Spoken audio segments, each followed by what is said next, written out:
I have with me Dr. Michael Johnson with MLJ Associates, who is PhD aquatic toxicology, ran the University of California, Davis Aquatic Toxicology Laboratory, obviously is very well versed in these issues. Also with me today is Jim Wells, who is consultant to the Pyrethroid Working Group, former director of the Department of Pesticide Regulation. And so Jim, I work closely with Jim on these issues, so if there's any questions with respect to pyrethroid registration issues, Jim can obviously help to answer any of those. Today, my name, for the record, Tess Dunham with Somac Simmons and Dunn, and I do represent the Pyrethroid Working Group. I am providing a presentation today for a couple of folks, kind of a loose stakeholder group that developed with respect to this TMDL, and they've appointed me the ringleader for today to provide these comments. And so these comments are being presented on behalf of the California Farm Bureau Federation, the California Association of Sanitation Agencies, the Pyrethroid Working Group, and Western Growers. So with that, and a number of the issues I know have been, and how do I just tell someone?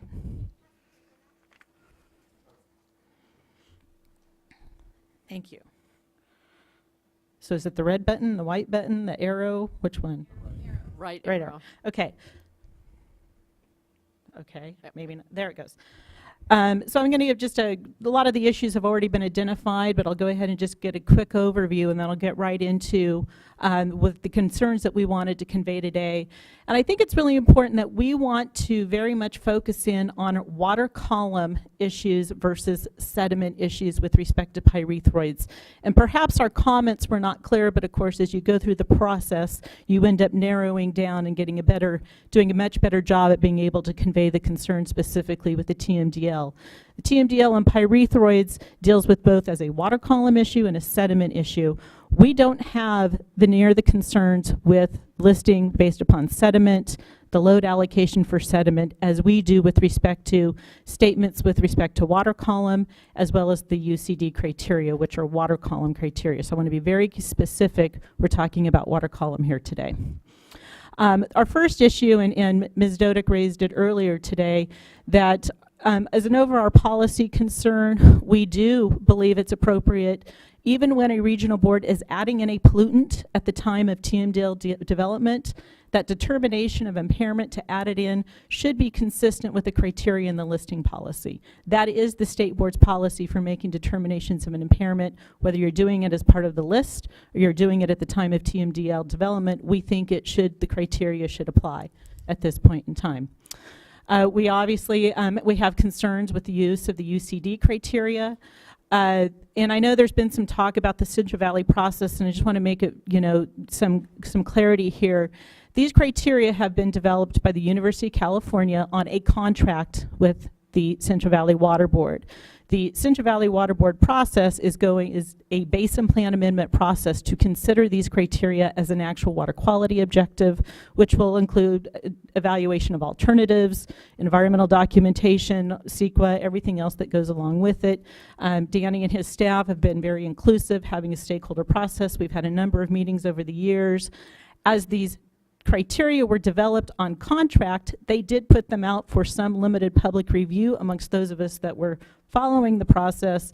But as far as a full, regional board, has the Central Valley Regional Board members heard anything about these UCD criteria? My understanding would be that they have not. So it has not gone before the regional board itself at this point in time. They are clearly at a staff level and will be part of a basin plan amendment process. That's the stakeholder process we were referring to in some of the meetings we had with folks. So we would contend that because of the impetus of these criteria, obviously the precedent that they're going to be setting, we are active in the Central Valley process. We think that is a very good process in order to have some of these discussions about, their efficacy, some of the issues that Dr. Weston raised. We think that is the process to have some of those debates, because I think there's probably different viewpoints from a number of different scientists on those issues. We then also, regardless of whether we think the UCD criteria are appropriate as targets, we don't think that even if you took the criteria as presented in the University of California Davis documents, that they were used properly here, in that they did compare whole water samples to what UCD has clearly identified them as dissolved criteria. And for those reasons, we don't believe that the data support inclusion of the water column targets themselves for the pyrethroids. Just on the listing issue, just a real quick recap. The listing policy is your policy. We do believe it should apply when you're adding pollutants at the time of TMDL development. We are not saying that you can't add a pollutant at the time of TMDL development. We understand the efficiency of doing that. We're not saying wait until the list comes out. We're just saying at that point in time, the regional boards should evaluate whether it should be added or not based upon the criteria that are contained in the listing policy. And that those criteria should be applied. So going to that real quickly. So if you did apply the listing policy, and we kind of took in what we would consider application of the listing policy, what would be the conclusion one would come up with respect to the water column data for the pyrethroid pesticides and the discussion of inclusion of water column targets. First, you would have to apply the binomial approach, which Peter Mertens indicated. Of course, you need basically 2 exceedances in the water segment to find that segment impaired. We also contend that when you're evaluating for the binomial, you evaluate your water column data and your sediment data separately to determine if you have met that binomial test.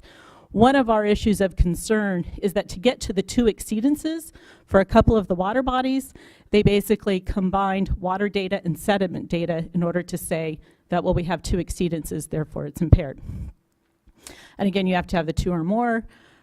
We also think that in one case, and we'll talk about it specifically, a couple of segments have been inappropriately combined. As Ms. Spivey-Weber, my metric system education must have been pretty poor, because I gave a draft to Ms. Spivey-Weber in a meeting that was completely incorrect, but I think I got to her yesterday to try to correct it. So, and then finally, under the listing policy, estimated concentrations, i.e. JFlag values, are not supposed to be used as part of your determination of impairment, which, and in this case, they did not, as far as we can tell. So we believe that that was done correctly. So we're using the listing policy, and I'm going to go through and look specifically at the data that we don't think you actually find impairment for the pyrethroid pesticides in water, again, separate from sediment. So what we have said pretty frequently lately, and probably, somewhat in our comments, probably not as clear as we should have, is we are not challenging today the inclusion of the sediment load allocation for the pyrethroid pesticides. What we are talking about specifically is the numeric water column targets and some of the statements within the TMDL that there's a finding of impairment for water, and how the UCD criteria were used. So we are not challenging, just want to be very clear, the load allocation in this TMDL is for pyrethroids measured in sediment through LC50s, and we are not suggesting that that be changed. We are saying that the sediment data that was done through the Phillips study, it does appear to show that yes, sediment is at issue, which is what one would expect with pyrethroids because they are so hydrophobic. We are focused in on today on just on the water column portion and what was done. So if you start breaking down the data that was used in this TMDL, and they mentioned a couple of different evaluation guidelines.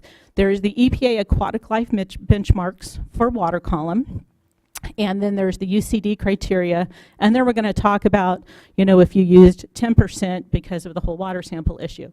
So if you look at the EPA aquatic life criteria, what are the actual water column exceedances, not combining it with sediment data? You have, and these are basically the 5 channels that they've identified as being impaired for pyrethroids. For the Bradley channel, you have no water column exceedances. For the Main Street channel, you have 1 for lambda, which again would not exceed for the binomial calculation. You have none in Orcutt Creek. You have 1 for lambda in the Santa Maria River, And then you have one for Blosser Channel, but I think it's important to note that in the Phillips study, which is the basis of the data used here, there was a TIE that was done, and it specifically indicates that there was no toxicity for pyrethroids. I think is it an enzyme? PBO is an enzyme? I'm looking to my lab guy. PBO was added, and the study basically says when you add PBO, if pyrethroids are a part of the cause of toxicity, then toxicity would increase. They added PBO and toxicity disappeared. So even though you have a detection, the TIE does not indicate that pyrethroids were part of the toxicity. So then we look at it, okay, let's go to the UCD, and these are the chronic criteria that are developed within the UCD, separate from the acute, which were a little bit higher. We looked at absolutely the most conservative, which is the chronic. And I think it's important to note, as far as with the chronic criteria in the UCD, that they are extremely conservative, and I think even the peer reviews that have been done have indicated that as calculated, they're very conservative. To get to the chronic, there wasn't enough data. There was an ACR, an acute to chronic ratio that was applied to it, and therefore they in themselves are a pretty conservative value with respect to making determinations. When you then compare the water column data alone in these 5 channels, this is what you end up resulting with. Again, Bradley Channel, you have no exceedances. For the Main Street Channel, you have 1 exceedance of lambda and 1 exceedance of cyfluthrin. In the Orcutt Creek, you have 2 exceedances of cyfluthrin, at 2 different sampling locations. They have combined these 2 sampling locations, we don't think correctly. We consider these to be 2 different segments in that they are over 5 miles apart, and there is a confluence of another drain that comes in between these 2 sampling locations. So to combine the 2, we don't think is appropriate.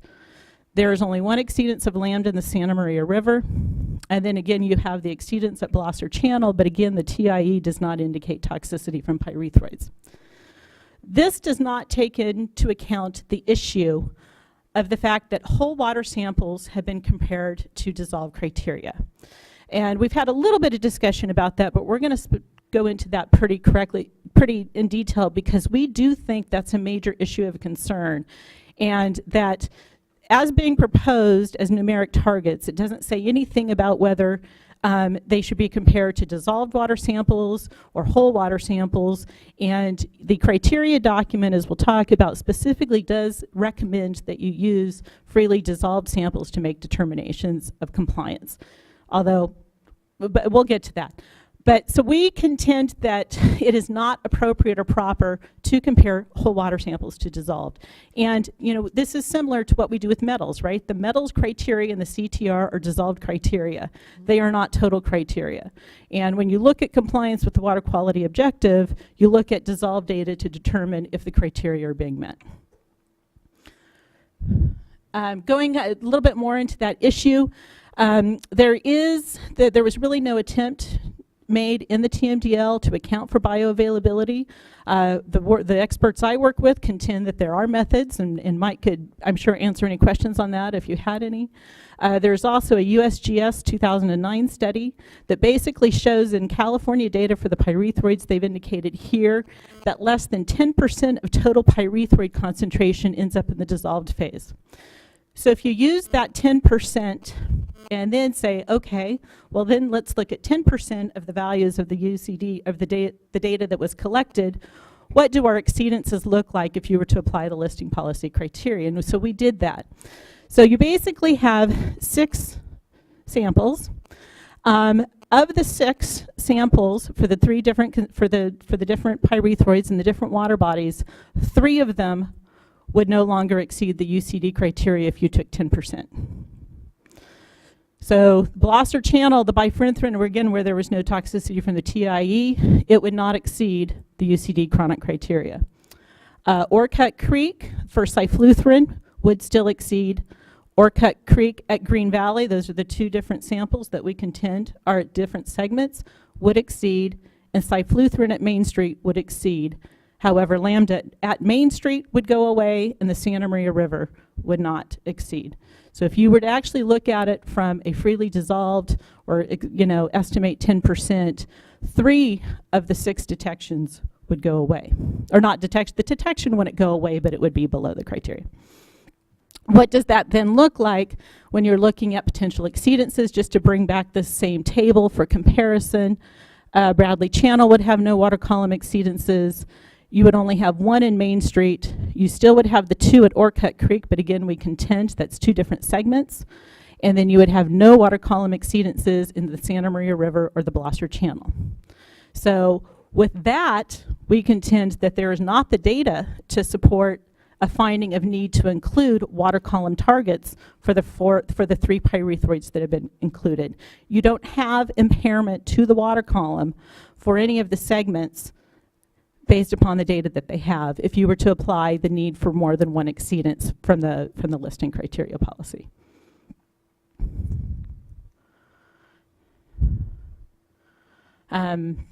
Then we go into the issue about the criteria themselves. We've already talked a little bit about this, so I won't spend a whole lot of time on it. Again, the criteria were developed on contract. They are going to go through the Central Valley Board's Basin Plan Amendment process. Central Valley Board themselves have never talked about them or seen them. And I have a feeling that there will be a very robust discussion with a lot of experts, scientists, et cetera, talking about different issues, including some that Dr. Weston brought forward today throughout that process. We do believe that that is the process that would be more appropriate in order to have a lot of the conversation with respect to the efficacy and use of the UCD criteria for water column as far as whether they're appropriate for use in the regulatory context that they're being proposed here. The inclusion, kind of going to, well, what's the practical impact as far as water column targets? And I know that Mr. Bishop and I have a little bit of a difference of opinion on this, but we contend that the targets, they do get adopted into the Basin Plan. And the preference to the statement to them in the Basin Plan is that the following numeric targets are used to ascertain if water quality objectives are achieved and if beneficial uses are protected. I read that and interpret that as if I'm the ag order, in the ag order, I have receiving water limits that says I cannot cause or contribute to a violation of water quality objective. My narrative objective is the toxicity objective. My determination of whether I have caused or contributed to an exceedance is going to take that narrative toxicity and is going to use this numeric target to make a determination if I have caused a problem or not. So even though it may not be an end of the pipe effluent limit in a traditional sense, it does become, in our mind, a receiving water limit and a water quality objective because it's interpreting the narrative. So it will have regulatory impact, whether it's tomorrow or 15 years, because it is going to be determined whether you've complied with the narrative toxicity objective, at least in these water bodies specific here in this Basin Plan. I'm not going to go through and rebut all of the responses to comments. There were a couple that we found it was really important to provide our response to. And so in particular, one of the comments was, they called it comment 5.2 on page 10. And this was in response to whether the listing policy should apply when you're adding pollutants at the time of listing. And the response quoted from 40 CFR 130.7 C1 Romanet 2. And that as the basis for arguing that the use of the listing criteria is not required. We thought it was a little problematic because the quote that they had included ellipsis and omitted a significant portion of the language from the federal regulations. What they omitted was as identified pursuant to paragraph B1 of this section. Paragraph B1 of this section is the identification of water quality limited segments or impaired water bodies. The portion of the quote that they included made it sound like that you should add anything at any time without it being tied to a determination of impairment. And we think that it was incorrect to have the quote ellipse out a very significant portion of the federal regulation. Our other response has to do with the idea that the entirety of the data and the weight of evidence is sufficient justification for the TMDL. And our response is got into this a little bit earlier. Mm-hmm. We agree that there is probably sufficient sediment toxicity data to support, and the TIEs, to support the sediment-based load allocation. We said that earlier on. And again, So we are not challenging removal of having the sediment load allocation go out. That would remain. What we disagree with is that the water column data itself supports the need for a water column target based on the UCD criteria. We don't think it's justified. We also disagree that under the weight of evidence approach and the listing policy means that you can combine sediment and water data in any way that you want in order to make a finding of impairment. And we would disagree with that approach. Our other last comment that we wanted to respond to is the whole issue of the kind of the whole water sample versus dissolved. And staff, took a quote from the UCD Davis criteria document, which is correct, but I think that there is a more specific discussion on this issue that was not referenced. And the UCD criteria document themselves, if you're talking about whether you should use whole water sample data or dissolved data, says, and I've quoted most of it here, the studies above suggest that the freely dissolved fraction of bifenthrin is the primary bioavailable portion, and that this concentration is the best indicator of toxicity. Thus, it is recommended that the freely dissolved fraction of bifenthrin be directly measured or calculated based on site-specific information. It then further goes on to state that the use of whole water concentrations may overestimate the amount that is bioavailable. And again, I think it's important to remember that even as a freely dissolved criteria, they are developed very conservatively. They have layers upon layers upon layers of conservatism built in to where it's not necessary to say that, well, the whole water provides us a margin of safety when you consider how conservative the criteria are on their own, even as a freely dissolved criteria. And finally, on response to this, whether and how you determine compliance, frankly, is a policy issue for the boards. We don't think it's not something that the University of California sets within a criteria document. It ultimately becomes a decision for the boards as to how best to determine compliance, which again we think is an issue that's going to be discussed pretty readily throughout the Central Valley Board's Basin Plan Amendment process, is what is the best way to monitor, what is the best way to determine compliance with respect to whether it's a target or an objective or any other numeric value that might be out there. At the end of the day, we are asking that that listing policy criteria be applied when you are adding pollutants at the time of TMDL development. We are asking that the water column targets for the pyrethroid pesticides be removed from the TMDL, and that basically the use of the UCD criteria be deferred as part of the Central Valley process that is currently ongoing. And we ask that any claims that they talk about impairment to the water from the TMDL be removed. But those are basically what we're looking for. Thank you. Thank you. Questions, and then I have a list of stuff I'd like to have. However you want to do it, Jonathan, Michael, other team answer, just to help illuminate your thinking on these issues. But I want to defer to my colleague as usual. I just note, that staff says you applied the listing policy, and then Ms. Dunham points out some areas where, there's some question if the listing policy was really followed. Does staff want to respond? Yes. There's a summary in the appendices where I outline determination of impairment, where I do compare do the binomial distribution analysis, and I compare samples to the criteria. And I think she is correct. I did combine, in some instances, water and sediment samples and to make the determination. On one instance, I think she's determined that there was not hydrologic connectivity in a water body, and she refutes one of those estimates, and I would disagree with that. I have extensive knowledge of the watershed, and have spent, I used to be in the ag program and did multiple field inspections, and I know the hydrology almost as well as anyone, so I would disagree with that strongly.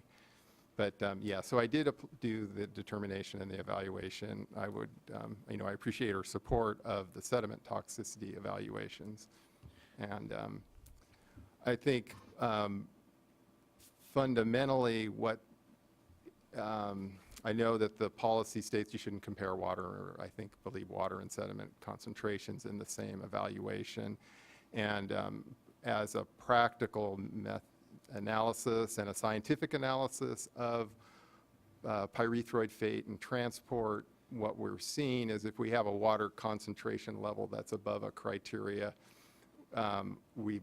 it's probably a good indicator we also have it in the sediment, because as I explained earlier, that partitioning between water and sediment, it's not like we're getting it there through the water as much as it's a mobility of sediment.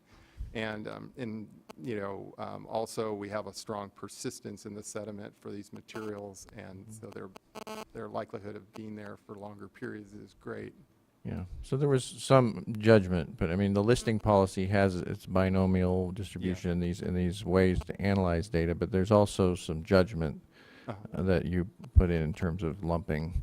One thing to think about too is, when we do listings, we list for water bodies and pollutants, but we don't always get as specific about, it's in the sediment versus the water.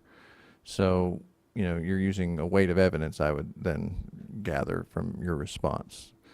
Yeah, may I just real quickly? We disagree with Ms. Dunham's conclusion that you have to use the listing policy in order to add a water body to a TMDL when you're developing a TMDL. We develop TMDLs for the Santa Maria River watershed for pesticides and toxicity, because currently on the 303D list there are many impairments for pesticides and toxicity. I believe there's 18 existing impairments just today, even using data that only stops at 2006. And all in total, if you were to add up all of the impairments that we think that we're going to see on the next listing cycle for pesticides and toxicity, we're going to have closer to 40. So as long as we're in the watershed doing a TMDL, when we think that there is an impairment, when we think that there is a pesticide causing water quality objectives to not be achieved, in this case general toxicity objective, it makes sense for us to include those water bodies in the TMDL. So we think that it's efficient use of staff time to do that. The regional board, based on staff's conclusion, decided to go ahead and include those water bodies that they deemed were not meeting water quality objectives because of pesticides and toxicity, rather than waiting for the next 303D listing cycle. So they decided, based on the weight of evidence approach, for things like Peter mentioned, like the fact that even though with some of these water bodies we have a sediment sample and a water sample, and as Ms. Dunham says, you're not supposed to use those, mix those up in the listing policy, nevertheless, we do have this weight of evidence approach. When you take a look at the magnitude of exceedance of those water samples and those sediment samples, the fact that we have current listings for sediment and water toxicity in many of these water bodies, the fact that they are hydrologically connected, and if we look at the data past 2006, it supports our conclusion that these water bodies are not meeting water quality objectives. The weight of evidence points to the fact that these water bodies are impaired, and the regional board decided to include these water bodies in the TMDL based on the weight of evidence approach, which is consistent with the listing policy, even though we don't think that they had to do that.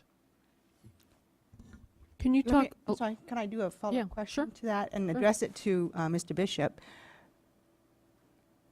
Is this practice common to other regional boards, to your knowledge, and do they use a consistent approach in order to add these pollutants to the TMDLs without going through a formal listing process? So let me answer that at the end of what I have to say, because we do TMDLs to protect water bodies. There is no requirement that there be an impairment before you do a TMDL to protect a water body. And so if you're in the watershed doing a TMDL where you have similar sources, similar chemicals, similar modes of action, you are encouraged to try and address those at one time, even if you don't meet an impairment for that. And is that part of our policy, or Ms. Dunham had a slide responding to the staff response with respect to 40 CFR 130.7 C1 two eyes. In terms of what she's believe is the linkage between pollutants being added to TMDL and the identification of impairment. So you're saying that because it's impaired for toxicity, anything related to the potential impairment could be added through this process. Right. I think that's what I'm saying. I didn't say it quite in those words, so I have to think for a minute if I said it the same way. But we do encourage people to be as inclusive in looking at this. I would Because this note, is the aim high and steering. right. Yeah. I would note that I might have a different answer if they had a strict water quality waste load allocation in the TMDL that said, we think that this is contributing to the toxicity problem, and so we are now going to limit your discharge of this to a very strict numeric effluent limit. Might have a different answer than to say, we have a target in the water body that we Right. want to meet, and our waste load allocation is toxicity in the water column. And so they are including this as an issue because they have it in the sediment. It is used in the watershed. They have toxicity, and they include a numeric target. We can talk more at some other point in this conversation about the use of numeric targets if you'd like. But I am very comfortable with that approach. We've used the addition of water bodies and the addition of related pollutants, like in metals TMDLs, you might add a different metal at the same time. In water bodies, there may not be a segment that had enough samples, but you have information above or below. We add those all the time in TMDLs. Michael, I think I'd like to turn to you for the issue on. Yeah, I just wanted to touch base quickly on the CFR, because it's a little bit of an unfortunate focus point that it's turned to, because I think if the ellipses weren't there in the original response to comments, it wouldn't have created this dynamic sort of the tit for tat, because it loses sight of the bigger picture, which is the board and US EPA in interpreting the regulations. The regulation that's being fought over is those, or discussed, I should say today, is the regulation that requires the development of TMDLs. If something's on the policy, you have to develop a TMDL for those pollutants. But US EPA's regulations and what we've litigated before is that the boards can at any time develop TMDLs, and the Clean Water Act actually anticipates that, that ultimately you will develop and have the flexibility to develop TMDLs for all pollutants, regardless of whether or not it appears on an impaired water bodies list. Right, right. We're just a long way from that point in most areas. And so as a result, we've looked at this situation where we can try to be efficient because we're in watersheds and we identify related impairments, or we identify related pollutants that could be contributing to impairments and attempt to address them. Right. Can you talk, I know Mr. Mertens tried to, Mr. Mertens tried to explain it, but can you talk a little bit about your reaction or how you think about the water column versus sediment distinction that Ms. Dunham was making? Probably not. Can you give me a little bit more what your area that you're thinking about? If you want me to just opine a little bit on my general concern about partitioning and keeping track of which is the most important. I mean, is the question is the distinction have a significant difference or not? So I mean, it's kind of easy to go through everything and see everything, and you're very good at it, actually. If I needed a lawyer, I would hire you. I just want to say that right now. But what I'm trying to figure out is, does it matter and in the context of how we do things? So I think there's two things to think about. When you have a chemical that partitions, it doesn't dissolve completely in water. There is always some fraction of that becomes available in the water column. And the rest of it ends up in the sediment? And the or rest of it is bound to the sediment. it ends up getting in the sediment? And so then it sits in the sediment, but it's not like it happens once. It's an ongoing. Right, process. So if you reduce the water column, you're going to get more coming out of the sediment, but that doesn't happen in a whole water body. It happens in the pore zone of the sediments, and then that bleeds off. So it's a very complex Interaction. that Right. happens. From a purely scientific point of view, you would want to look at For benthic organisms, you'd want to look at the pore volume and that concentration. For free swimming, you'd want to look at the area above the sediment. For things that eat the sediment, you'd want to. So you have all these different things.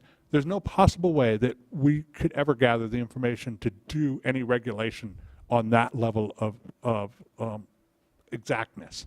So the idea that we do know there's a partition and we can look at and measure the concentration in the sediment, and you have to acknowledge that it's going to be conservative when you talk about the water column, but it is a continuum of that process. So am I comfortable that we use the whole for an estimate of the water column? Yes, I'm comfortable that we do that as long as we're cognizant of what we're asking people to do.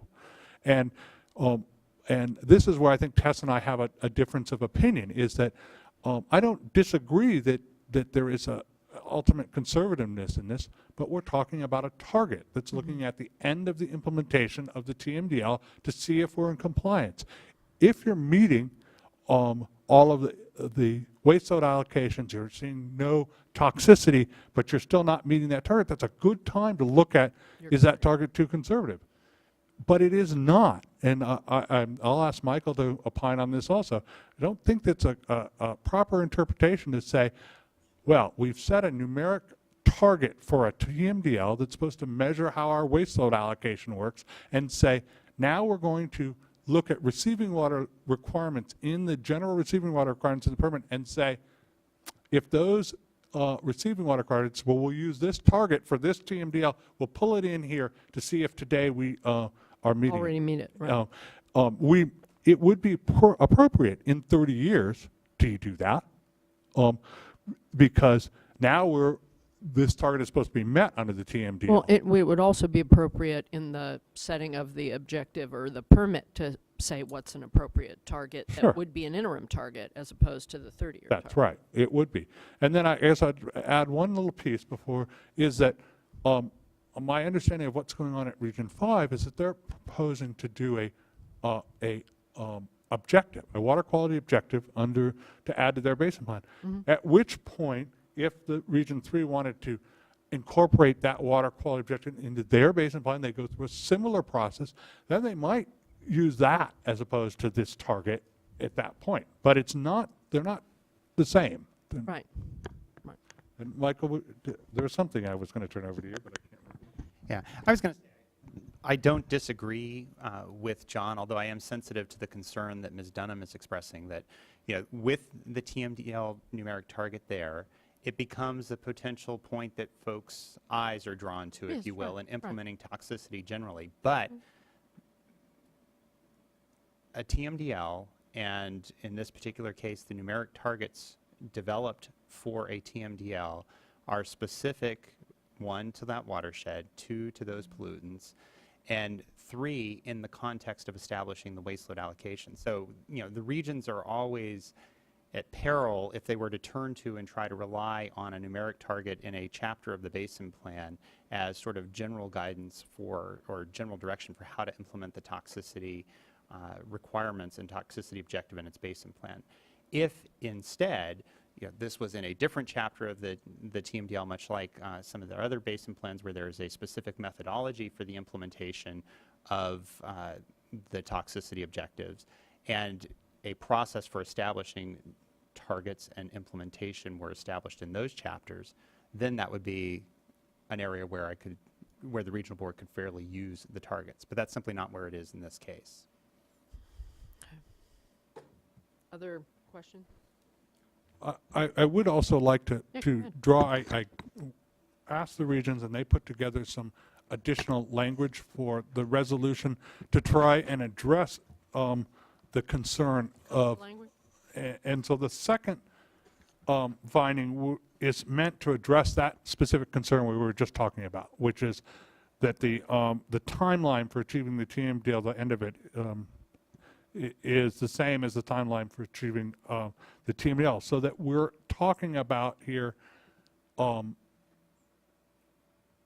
putting in context that the numeric targets are associated with the timing of the waste load allocations. I'm not sure I like the way that last sentence reads, but I'll have Michael look at it. And so I would suggest that if there's concern that it's not clear, that we add that language to make it clearer. And Sorry. Go If it pleases the board, we've actually drafted some draft findings for the board's consideration that is included in our PowerPoint presentation in the last 2 slides of our presentation, if you'd like to review those now. Okay, go ahead. Sure. They're the same findings that you should all have copies of in front of you. All right. Ah, thank you. While you're doing that, I would like to just summarize that, again, the regional board found that these water bodies are not meeting water quality standards because of the pesticides and toxicity. And as Mr. Lawfer pointed out, we are perfectly allowed to add these water bodies to the TMDL. It is consistent with law and guidelines from EPA. And finally, I'd also like to remind the board that each and every one of these water bodies that we were discussing, or that Ms. Dunham discussed earlier, each and every one of them are currently listed for water column toxicity on the current 303D list. So you're talking about the partition between water and sediment. They're already listed for water column toxicity.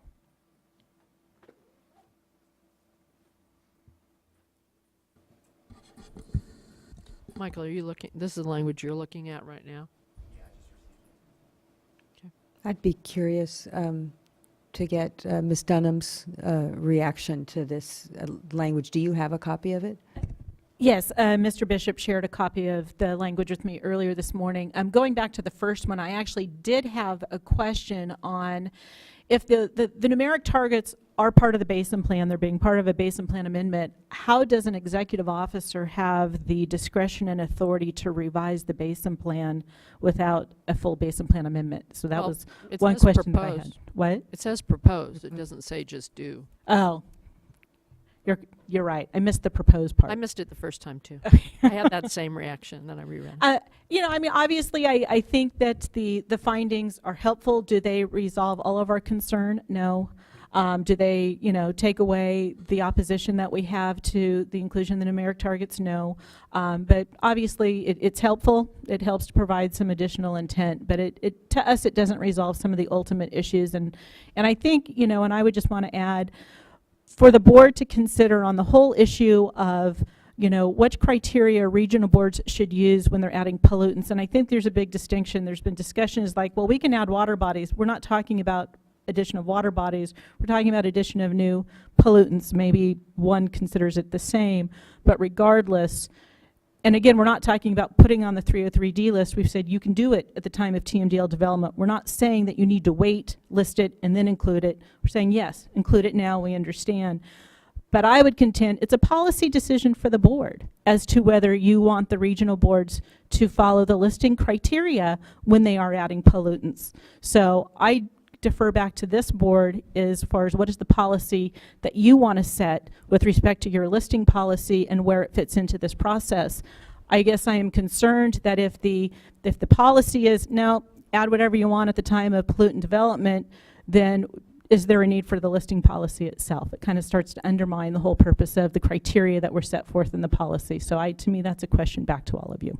But a question to you is, do you feel that Peter, he didn't do it the first time, but he went back and did it the second time? Do you think he did? As far as The listing policy, I mean, he used... No, well, no, because we would disagree that because the combination of sediment and water, right? We disagree with that. And then I think if you start willowing down the actual number of water column exceedances, as you saw from my slides, you get down to like 2 or 3 in different water bodies. So, and even if I was to agree with Mr. Mertens that those 2 segments in Orcutt Creek, maybe they're together, you then have one creek with a 1 pyrethroid, not a impression of lots of different pyrethroids and lots of different creeks throughout the watershed. So it's a different scale, I think, you know, looking at things a little bit differently. And Peter? Do you want to respond to that scale point? Well, I mean, I'll maybe respond to it in a magnitude lesson or discussion that there were a limited number of water column samples taken and a high number of exceedances compared to the number of samples that we took. So Oh, so if you had taken 50 samples, you would have expected to see a lot I more. think we'd So they're see a lot indicative, more. is what you're trying to say? Yeah, and really the basis, as she's mentioned, is we have we do have numerous samples where we had 2 sediment samples that are above the concentrations of LC50s. So that alone can do the listing. Without any of the water samples, we could list those water bodies for pyrethroids. This is an important distinction. I'm sorry to interject, but I was actually on the staff technical group to develop the listing policy Yeah. because I was so long. on the base. I was in Swamp. I did the 303D list as a staff person, so I advised the listing policy and had recommendations. And this relates to this discussion. When you have a little bit of data that shows a big exceedance, that's enough weight of evidence versus having a lot of data.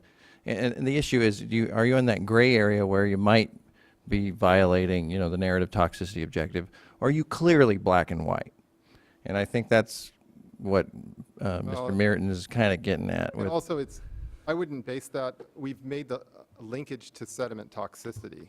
And sediment toxicity is widespread in the watershed and directly linked to pyrethroids. And it's not just directly linked in our watershed, it's directly linked in numerous watersheds. And so if I also have that weight of evidence, we have an impairment for sediment toxicity. We can link that through the UC Davis work, the toxicity units, it links back to that. And then that provides the strongest support that we have an impairment is this toxicity, and then we linked it to the material, the pesticide pollutant. So, I think that's why there wasn't the need when we developed the monitoring that we went in and did like multiple sediment samples of pyrethroids, because it wouldn't have been, because we did the sampling to support our sediment Right, and the analysis. linkage to water. This is the question I'm trying to get at because it's such a big point that, Oh, okay. what difference does this make? I'm trying to get an answer to Ms. Dunham's point. You can always parse it, but why? I've been trying to ask this question. Maybe, Steve, maybe you can explain it too, which is, how to respond to her concern about the water numbers and how Well, few there were. okay, Just direct it in plain English. Sure. right? I think I'm going to do a sidestep around a little that's bit. all right. But the most important thing to realize with those numbers for the water column from UC Davis is that they're criteria that we want to apply as targets, because they're the best indicator of when our water is, one of the best indicators of when it's protected. So I know we're using it to assess, but the main goal of the TMDL is to utilize those numbers as targets for down the road when we achieve and that we show that the water's protected. And we're not trying to use them alone. We're utilizing them with sediment toxicity, water column toxicity, and we're utilizing LC50s as all indicators. So Right, they're indicators. They're Yeah. not, right. Right. And again, like they've mentioned that the allocation that we're applying to the discharger, and for agriculture, for the stormwater folks, we're applying a reasonable allocation that they can monitor. They already monitor through their ag program. They can see progress. They have baseline data already established through sediment toxicity testing. So I think we've made a good distinction, and the science is what I've tried to explain behind that UC Davis criteria, and it's sound. It's not something I feel like I can ignore as a scientist and not utilize. It's strongly, supported. The process they developed is what we want to see, and it's completely transparent. And then we added another layer of review on top of it. So, I understand her concerns about utilizing it for assessment, but we supported that we did it in a valid way using the water column, and we didn't have enough samples, but it's providing within that total weight of evidence context support for including pyrethroids. Well, but on that issue, Yes. And I appreciate Board Member Moore's comment about the weight of evidence, but I can't help but think about Board Member Dodek's comment at the close of yesterday's discussion about trust. And I'm not in a position to opine on, the process and the studies, because that's my weakness. I just don't have a lot of experience in it. But there is sort of an undercurrent here of trust, especially because of, maybe the history of the development of the ag order.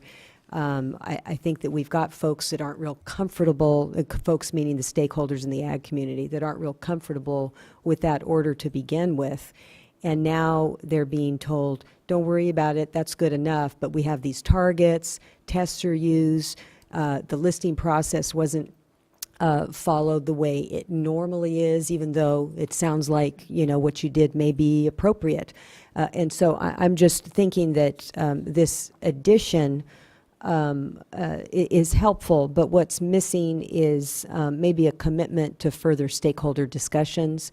So on number 1, it references that the executive officer may propose revision after future research and numeric targets adopted by a future Central Valley Water Board, TMDL for pyrethroids. But there's not a commitment that you all will be involved in that discussion. I don't think that you have to, I'm not looking for you to double time your work over at Region 5, but somehow to be involved in that process along with the other stakeholders that Ms. Dunham is representing here. And, maybe if there could be a commitment in addition to this language, I'd feel more comfortable, at least on something that I can understand better than the 303 delisting and the order and the weight of evidence. Ms. Dinamo, are you referring to a commitment to be part of the process of Region 5 developing further their criteria? Well, I guess from what I understand, and I met with quite a few ag stakeholders, they seem to be comfortable. Now, Region 5 is looking at, maybe a different approach through a TMDL for permits for